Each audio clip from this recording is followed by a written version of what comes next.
All right, we are now in year 2, and it is now, by the way, when you are playing two players or wherever it is, the player who last placed their turn marker on the year marker is the first one to go in the following turn or year. So, as you'll recall, since in the last turn the philanthropist went first and the zoologist went second, now it is the zoologist's turn to go second. Although, arguably, if you're playing solo, it's really 6 of one and half a dozen of the other. It doesn't really matter, but I'm going to go and try to play as much by the rules as possible because heaven knows I am, for anyone who's ever watched my playthroughs knows that I will always get some rules wrong. But anyway, let us move on to actions phase for the zoologist. Let's take their turn marker. Let's place it on the year marker over here. And that is an indication that it is currently the zoologist's turn. Let us take the zoologist's dice. So all the green dice that are currently on the action zone right over here, we will take them and then we will roll them. Okay, what do we got? We've got a 4, we've got a 4, and we've got a 5. All right, the zoologist continues to roll pretty well. So, what do we want to do? The zoologist, and really as a team right now, we really want to start building influence with those ambassadors right there. Right now, as you can see, we haven't even exposed any ambassadors. The only way to expose an ambassador is to place one influence, and then that one will allow you to flip it over. Then and only then will you know who that ambassador is, what country they represent, and what requirements they would need for them to support you and to get their yes vote. So let's see what the zoologist can do to be able to start earning influence. So right now, or rather, yeah, earning influence to be able to get some ambassadors going. Well, the cards for the zoologist aren't all that great. Because it doesn't really talk about like being able to earn any influence. So for the first action, I think I want to put this go to work card in play. So the zoologist is going to place a die here on the plan space, and that says to play one card. And that will allow us to play this card and put it in the action zone. There you go. And then the second action die for the zoologist, as you might expect, as you probably already surmised, I'm going to place on this go to workspace, and I'm going to gain $2 million. So I'm going to grab a money token here, 1 million, 2 million. So the zoologist now has $3 million. And I have one more die over here. And what do you think is the best thing to do? Well, let's see here. What have we got? We could actually try to protect an animal right now. So we could place this 5 over here on this relocate space, which will allow us to move one animal one space. And I think I want to do that because this tiger is endangered because it is adjacent to this destruction tile. So I will move it one space over here and protect it a little bit. So the zoologist has used up all of their action dice, which means it's now moving on to the offspring phase. We will roll the offspring die. So that's this red die over here. And, well, let's just do a quick count here. We still have 1, 2, 3, 4 mating pairs. Plus 1 is 5. So we have to get a roll of 5 or less. We rolled a 1, which means we have another baby. Another healthy tiger baby. And where are we going to put it? I am going to choose to put it right over, well, no, I'm going to put it here. Okay, so that is where we choose to put the next tiger baby. Now, it is the destruction phase. Roll the destruction die to add destruction to the environment. So, that destruction die is this yellow die right over here. Yellow is the harbinger of destruction, and we have to choose. Before we roll, looks like this column continues to be the one where the least damage or destruction would be done. So I'm going to choose this row right over here, rather. So let's roll. We don't want a 4. We don't want a 4. We got a 1. Okay, that is at least not a 4. So we'll take one of these tiles over here, this destruction tile, and it is now this space is destroyed and this space is destroyed. Now, my most hated phase of them all is the impact phase. Let's take this top card and see what it is. It is a logging permit. Female tiger territories are about 7 square miles, while male territories range from 23 to 39 square miles. So this is an instant impact, which means it's going to take place right away. Find both clear-cutting cards and put them into play if they aren't already. Check the discard pile first. If you had to search the impact deck, shuffle it. So I'm pretty sure none of the clear-cutting cards have come into play. So this is actually a pretty vicious card. So we will discard this one, and then we have to follow its instructions and look through the impact deck for the clear-cutting cards. So anti-poaching patrol, fragmentation, clear-cutting, there's one. It is a persistent impact, so when a tiger sighting enters play, you actually roll for one more destruction or deforestation, and that goes into play. So we don't like that. And there's the other clear-cutting card right there. So now we have 3 persistent impacts already on the board. So as you can see, the next time a tiger sighting card comes out, all those 3 persistent impacts are just going to hit one after the other. And that can very quickly deplete your tiger population and or your influence on your ambassadors. Okay? So that is why we don't like this impact deck, and that is why we have to do our best to be able to deal with it. So now we move on to the upkeep phase, where the current player will draw a new action card. So the zoologist will draw a new action card. This is a mating habits. Add 1 animal to an empty space adjacent to a mating pair. Oh, that reminds me. We haven't been using their special ability. So let's see what the zoologist special ability is. Once per turn, you may remove 1 influence from an ambassador to add 1 animal to an empty space adjacent to a mating pair. Since we don't have any influence on any ambassador cards right now, that doesn't help us this year. But that may come in handy later on once we've built up some influence over there.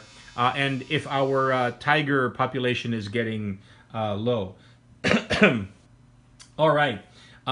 So it is now the turn of the philanthropist. So we'll take their turn marker.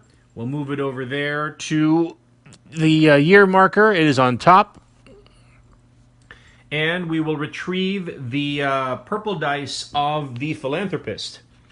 Retrieve, retrieve, retrieve. And you know what? Let's move these over here. So I'd like them to be on the leftmost space. Okay, so now let's roll the philanthropist's action dice. We've got a 2, a 5, and a 6. That's a pretty good roll. We have been, I don't want to jinx myself, we have been lucky with our rolls so far. Normally the dice hate me. Maybe you can align with that. All right, what do we want to do? At this point, I'm feeling that our team really needs to start exposing ambassadors, putting some influence on them, and getting to see what they want from us. So I want to be able to put this sign a petition card into play because it'll allow us to add 1 influence to an ambassador. So the first thing I want to do is take one of my dice here, perhaps this 5, and put it on the card plan, which will allow us to play 1 card. Put that 5 there. And the card that I want to play is sign a petition, which is an action, and it will allow us to add 1 influence to 1 ambassador. So we'll put that over here. And then my second die, this 2, it's the first die that's going to go onto this sign a petition card. And it will allow us to add 1 influence to 1 ambassador. Okay, here is an influence cube. And there are our ambassadors. We have no idea who is who, so it doesn't really matter. So I will choose this ambassador over here. And adding one influence allows me to then flip that ambassador card over. All right. Let's bring that card over here so you can see it. Turns out it is the ambassador to France. And France, to be able to get their vote, it says to count the number of active persistent impact cards and then add that number to the number of influence cubes on this card. And if it equals 8 or more, then we get their vote. So great.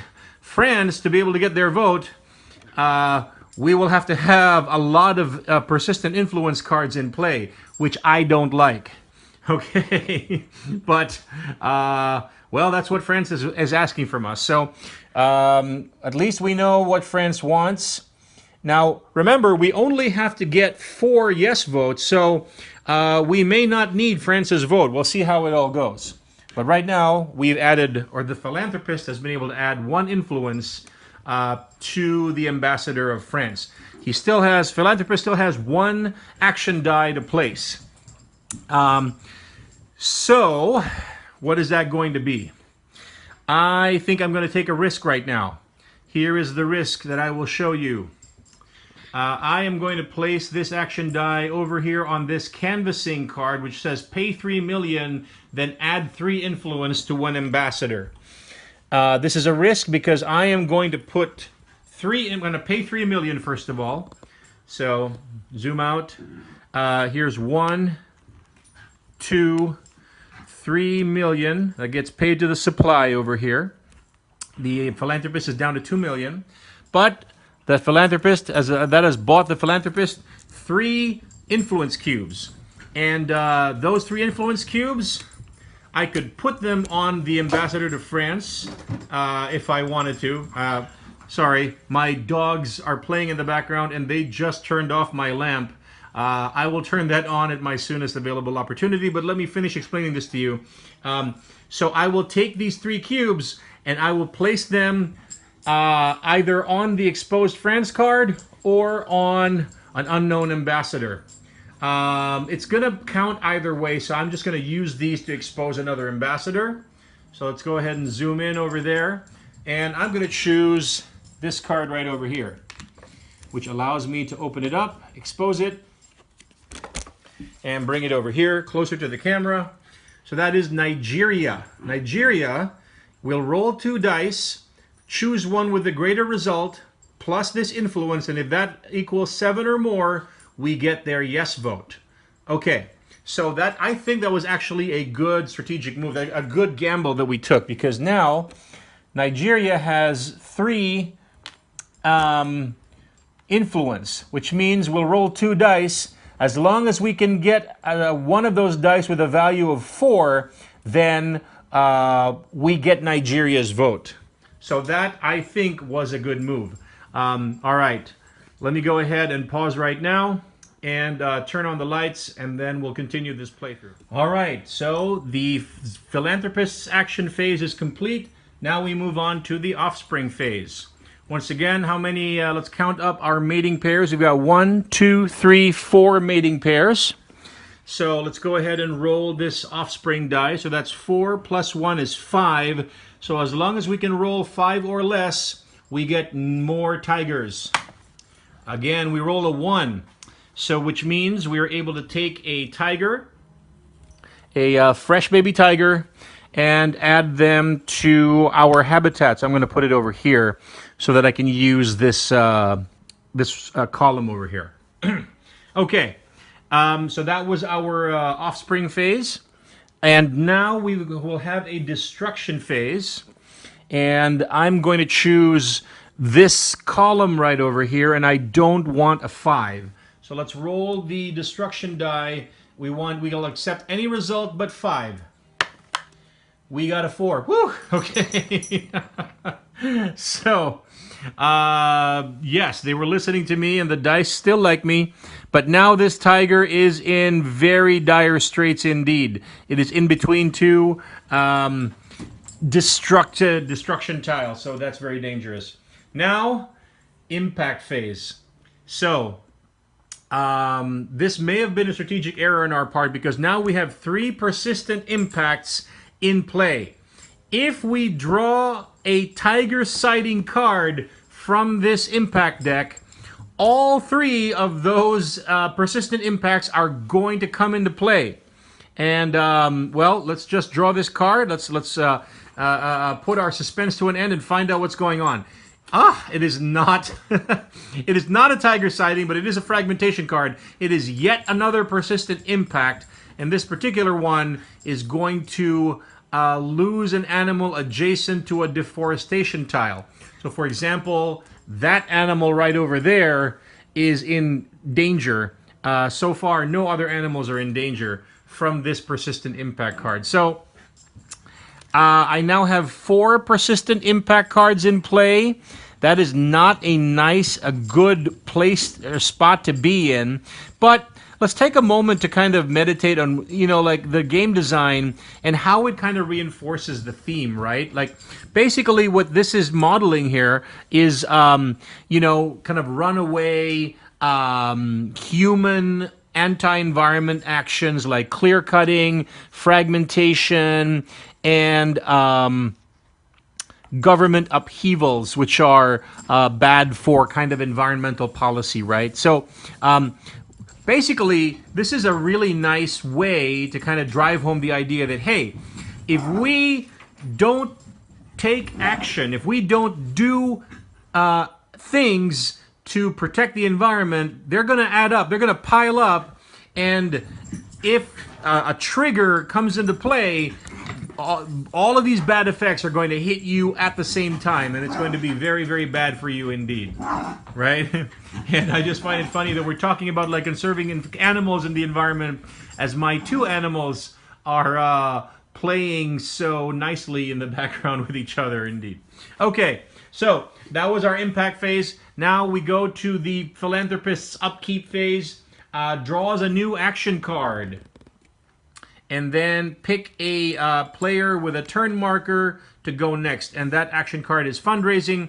It is a once card, so a one-time card. Each player will gain 1 million. So there's an option for me to play a little later on. Okay, so